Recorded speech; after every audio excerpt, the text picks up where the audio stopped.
How to act when someone is ignoring you. Listen to these 3 powerful techniques to get your power back.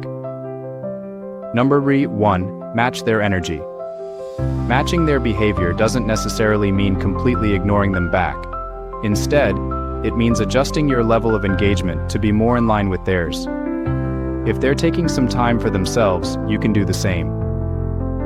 This approach allows both parties to cool off and gain some perspective. Number 2. Don't play games just to get noticed. They may really be playing with you by ignoring you, but that doesn't mean you have to accept that you are an accomplice in these toxic games. Do not humiliate yourself and do not lose self-respect. No one is worth it. No. 3. Control your emotions. Don't let them control you. Being ignored hurts. This is an emotional trauma that few people know how to fight and overcome. You should accept all these emotions, but never let them control you. Don't let this emotional roller coaster make you do something you would never normally do.